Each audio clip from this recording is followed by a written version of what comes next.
Chapitre 3. Les lettres de nulle part. La fuite du boa brésilien valut à Harry la plus longue punition qu'il eût jamais reçue. Lorsqu'il fut enfin autorisé à ressortir de son placard, les vacances d'été avaient déjà commencé et Dudley avait eu le temps de casser son nouveau caméscope, d'écraser au sol son avion radiocommandé et d'étraîner son vélo de course en renversant Mrs. Figg qui traversait Private Drive avec ses béquilles. Harry était content que l'école ait pris fin. Mais il n'avait pas à échapper à la bande de Dudley qui venait chaque jour à la maison. Pierce, Denis, Malcolm et Gordon étaient tous grands et stupides, mais comme Dudley était encore plus grand et plus bête qu'eux, c'était lui qui était le chef. Et les autres étaient ravis de pratiquer le sport préféré de Dudley, la chasse au Harry. C'est pourquoi Harry passait le plus de temps possible hors de la maison, à se promener dans les environs en pensant à la fin des vacances, qui présentait pour lui une minuscule lueur d'espoir. Car en septembre, il entrerait au collège et pour la première fois de sa vie, il ne serait plus dans la même école que Dudley.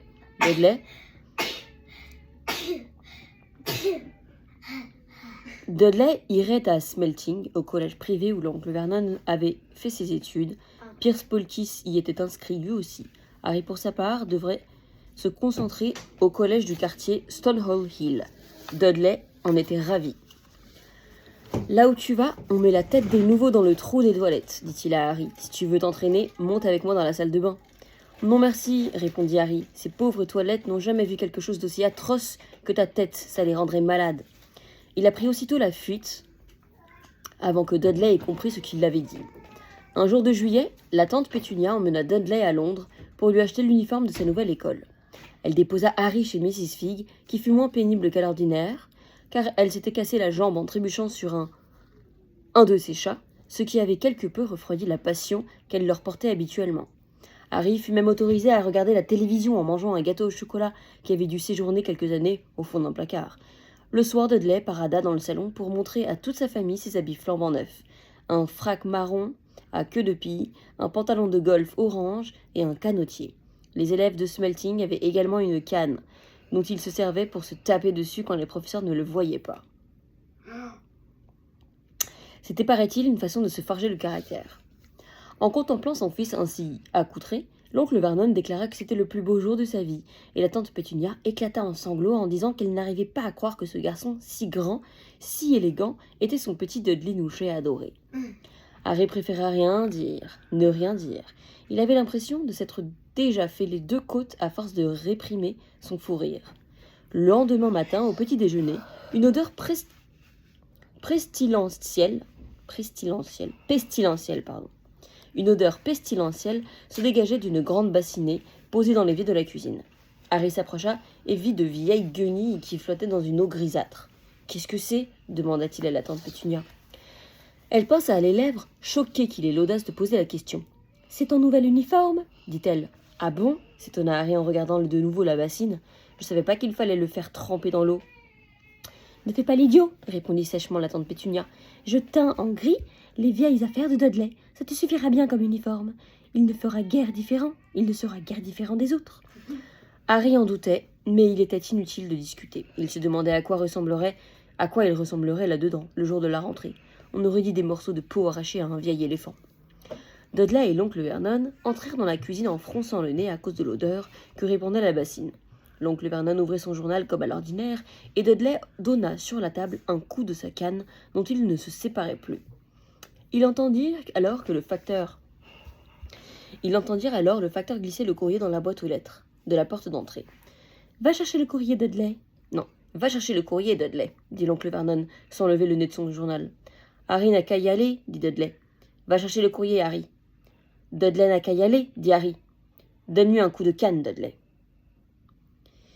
Harry évita la canne et alla chercher le courrier. Il y avait 3 lettres. Une carte postale de Marge, la sœur de l'oncle Vernon, qui était en vacances à l'île de Wight, une enveloppe de papier craft qui devait être une facture, et une lettre pour Harry. Harry la contempla, bouche bée. Son cœur faisait des grands bonds dans sa poitrine, comme une balle en caoutchouc. De toute sa vie, personne, jamais, ne lui avait écrit. D'ailleurs, qui aurait pu le faire ? Il n'avait pas d'amis, pas de parents, autres que son oncle et sa tante. Il n'était même pas inscrit à la bibliothèque, ce qui évitait ce qui lui évitait de recevoir les mots désagréables exigeant le retour des livres empruntés. Et pourtant, il avait entre les mains une lettre dont l'adresse ne pouvait prêter à confusion. Monsieur Harry Potter, dans le placard sous l'escalier, 4 Private Drive, Little Welling, Surrey. L'enveloppe lourde et épaisse était faite en parchemin jauni et l'adresse était écrite à l'encre verte émeraude. Il n'y avait pas de timbre. En retournant l'enveloppe, les mains tremblantes, Harry vit un seau de cire frappé d'un écusson qui représentait un aigle, un lion, un blaireau et un serpent entourant la lettre P. « Dépêche-toi, mon garçon !» cria l'oncle Vernon dans la cuisine. « Qu'est-ce que tu fais ? Tu regardes s'il n'y a pas de lettre piégée ?» Sa plaisanterie le fit éclater de rire. Harry reprit le chemin de la cuisine sans quitter l'enveloppe des yeux. Il donna à l'oncle Vernon la carte postale et la facture, puis il s'assit et entreprit de décacheter l'enveloppe jaune. L'oncle Vernon poussa un grognement dégoûté en ouvrant l'enveloppe de la facture et lut ce qui était inscrit au dos de la carte postale. « Oh, Marge est malade !»« Pardon ?»« Marge est malade ?» Non, Marge est malade, dit-il à la tante Pétunia. Elle a mangé un drôle de coquillage. « Papa !» s'écria soudain Dudley. « Papa, regarde, Harry a reçu quelque chose !» Harry était sur le point de déplier sa lettre écrite sur un parchemin semblable à celui de l'enveloppe lorsque l'oncle Vernon lui arracha des mains. « C'est à moi !» protesta Harry en essayant de la reprendre. « Qui donc t'écrirait ?» dit l'oncle Vernon d'un ton plein de mépris. D'une main, il secoua la lettre pour la déplier, puis il lui jeta un coup d'œil. Son teint passa alors du rouge au vert, plus vite qu'un feu de signalisation, et il n'en resta pas là. En quelques secondes, il était devenu d'un gris pâle de vieux porridge. « Pétunia !» balbutia l'oncle Vernon. Dudley essaya de s'emparer de la lettre, mais l'oncle Vernon la tenait hors de portée.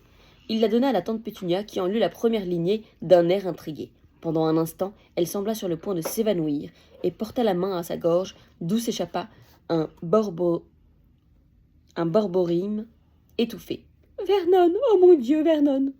Ils se regardèrent comme s'il avait oublié que Harry et Dudley étaient avec eux dans la cuisine. Dudley n'avait pas l'habitude qu'on lui manifeste une telle indifférence, et il donna un coup sec de sa canne sur la tête de son père. « Je veux lire cette lettre, dit-il d'une voix forte. « C'est moi qui veux la lire, intervint Harry. « Elle est à moi. Sortez d'ici tous les deux, dit l'oncle Vernon d'une voix grinçante en remettant la lettre dans l'enveloppe. Harry ne bougea pas. « Je veux ma lettre, hurla-t-il. « Laissez-moi la voir, exigea Dudley. « Dehors, rugit l'oncle Vernon. Il prit Harry et Dudley par la peau du cou et les poussa dans le couloir en claquant la porte de la cuisine sur eux. Harry et Dudley enragèrent aussitôt un combat féroce mais silencieux pour savoir qui écouterait au trou de la serrure ce qui allait se dire dans la cuisine.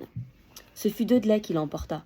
Harry, les lunettes en bataille, s'allongea alors à plat ventre pour écouter par l'interstice entre le bas de la porte et le sol. « Vernon, dit la tante Pétunia d'une voix tremblante, regardez l'adresse. Comment ont-ils pu savoir où il se couche ? Où il couche ? Tu crois qu'il nous surveille ? Tu crois qu'il surveille la maison ? Il nous surveille et il nous espionne, peut-être même qu'il nous suive, marmonna furieusement l'oncle Vernon. Qu'allons-nous faire ? Qu'allons-nous faire, Vernon ? Est-ce qu'il faut leur répondre ? Leur dire que nous ne voulons pas ? Harry apercevait les chaussettes noires bien cirées de l'oncle Vernon qui faisait les 100 pas dans la cuisine. Non, dit-il enfin, on ne va pas y faire attention. S'ils ne reçoivent pas de réponse, ou c'est ce qu'il y a de mieux, nous allons rien faire du tout. Mais je ne veux pas de ça dans la maison, Pétunia. Souviens-toi, quand nous l'avions pris avec nous, nous nous sommes jurés de refuser toutes ces idioties. C'est beaucoup trop dangereux. Le soir, en revenant du travail, l'oncle Vernon fit quelque chose qu'il n'avait jamais encore fait. Il alla voir Harry dans son placard. « Où est ma lettre ?» demanda Harry au moment même où l'oncle Vernon se faufilait dans le placard. « Qu'est-ce qu'il m'a écrit ?»« Qui est-ce qui m'a écrit ?»« Personne. La lettre t'a été adressée par erreur, répondit l'oncle Vernon. Je l'ai brûlée. Ce n'était pas une erreur, protesta Harry avec colère. Il y avait l'adresse de mon placard sur l'enveloppe. Silence, cria l'oncle Vernon. 2 araignées tombèrent du plafond. Il les respira profondément à plusieurs reprises, puis il se força à sourire d'un sourire qui avait l'air singulièrement douloureux. Justement, Harry, au sujet de ce placard, ta tante et moi, nous avons réfléchi. Tu commences à devenir un peu trop grand pour rester ici. Nous avons pensé qu'il serait peut-être préférable que tu déménages dans la 2e chambre de Dudley.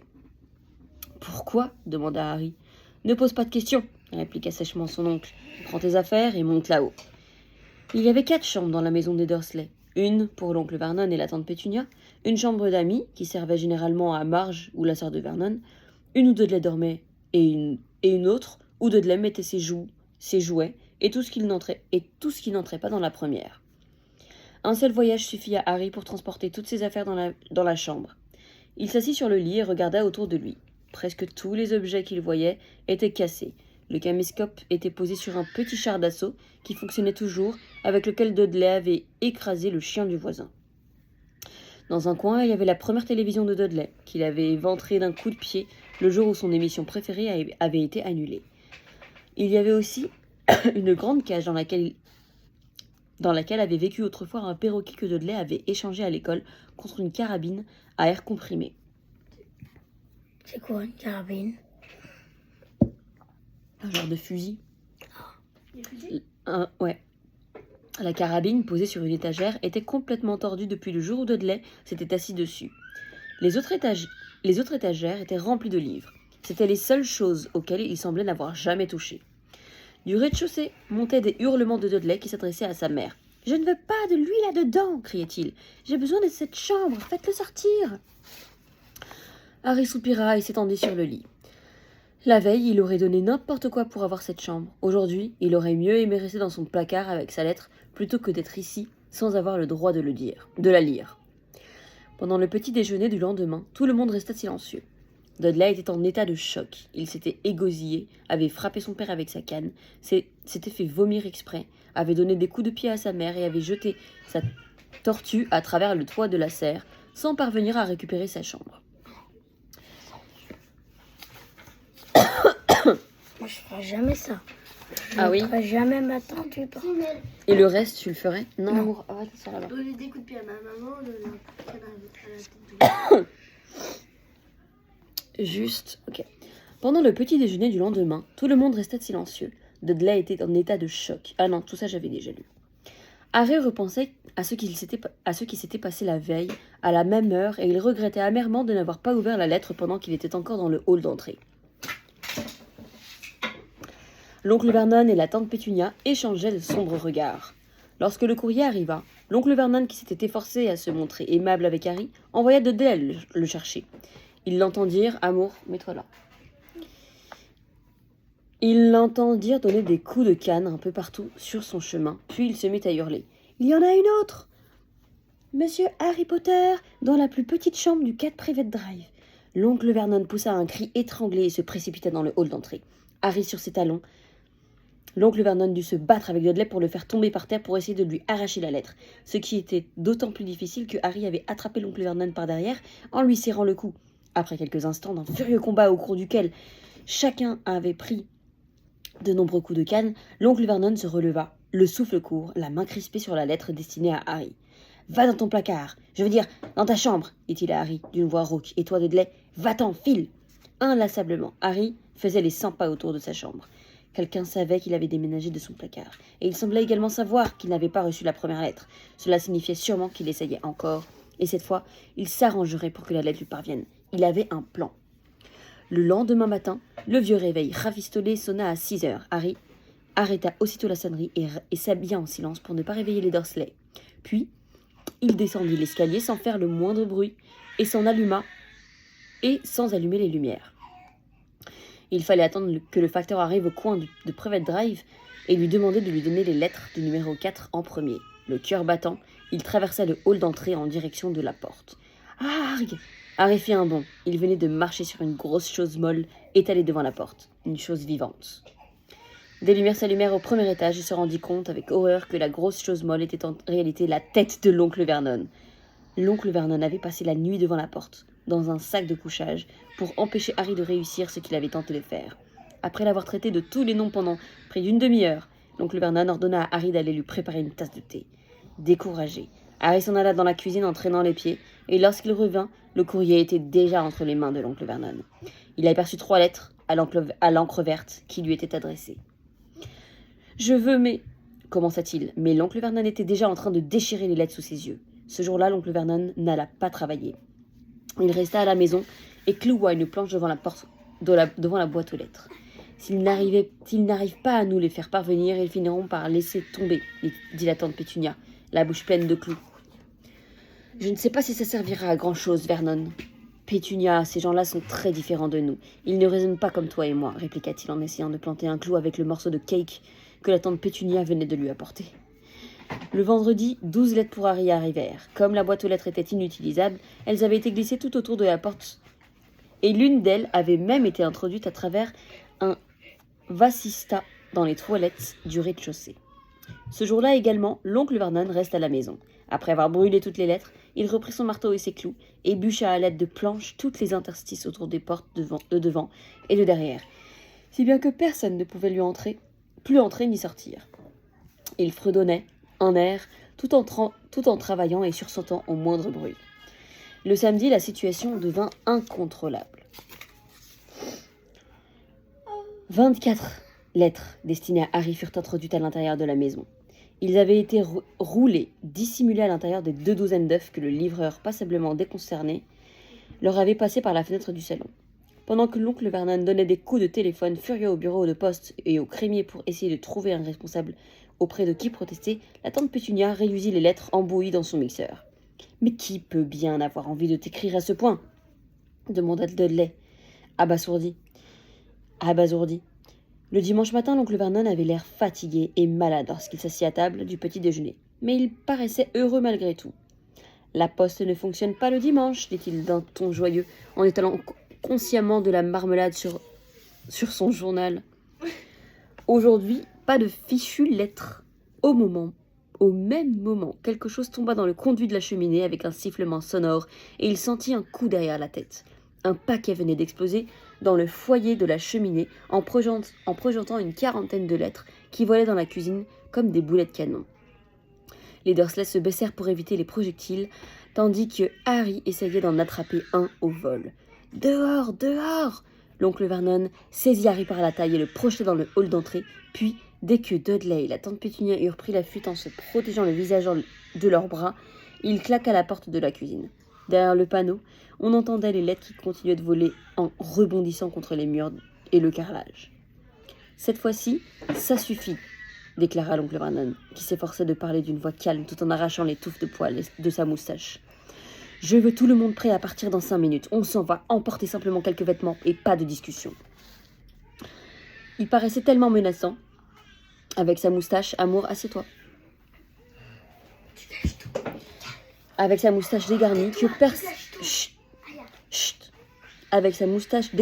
personne n'osa plus faire un geste. 10 minutes plus tard, après avoir arraché les planches qui condamnaient la porte, ils montèrent dans la voiture et fonça vers l'autoroute. Dada, qu'est-ce que tu fais? Il me déconcentre. Oui, Dada, Dada.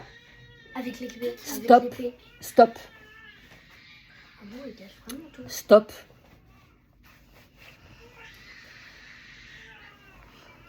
Dudley pleurnichait à l'arrière à cause d'un coup que son père lui avait donné sur la tête pour les avoir retardés en voulant à tout prix emporter sa télévision, son magnétoscope et son ordinateur dans son sac de sport. Ils roulèrent. La tante Pétunia elle-même n'osait pas demander à son mari où il comptait les emmener. De temps à autre, l'oncle Vernon faisait demi-tour et repartait dans la direction opposée. On va les semer, marmonna-t-il. Ils roulèrent ainsi toute la journée sans prendre le temps de s'arrêter pour boire ou manger quelque chose. À la tombée du jour, Dudley poussa de longs hurlements. Il avait faim, il avait raté 5 émissions de télévision qu'il tenait absolument à voir, et il n'avait jamais passé autant de temps à pulvériser un extraterrestre sur son ordinateur. L'oncle Vernon arrêta enfin sa voiture devant un hôtel sinistre dans la banlieue d'une grande ville. Dudley et Harry partagèrent une chambre avec des lits jumeaux et des draps humides qui sentaient le moisi. Dudley passa la nuit à ronfler, tandis que Harry, assis sur le rebord de la fenêtre, regardait les phares des voitures qui passaient dans la rue. Il se posait des questions. Au matin, on leur servit des cornflakes rassis et des toasts recouverts de tomates froides en boîte. La patronne de l'hôtel s'approcha alors de leur table. « Pardon, est-ce qu'il y aurait un Mr. Potter parmi vous? Parce que j'en ai une centaine comme ça à la réception. » Elle tenait à la main une enveloppe pour laquelle on pouvait lire à cette adresse, écrite à l'encre verte. Monsieur Harry Potter, chambre 17, hôtel du Rail, Carbonne-les-Mines. Harry essayait de s'emparer de la lettre, mais l'oncle Vernon n'en empêcha d'un geste de la main. La patronne les regardait d'un air ahuri. Je m'en occupe, dit l'oncle Vernon en se levant immédiatement, en la suivant, et en suivant l'hôtelière hors de la salle à manger. Arrête, amour.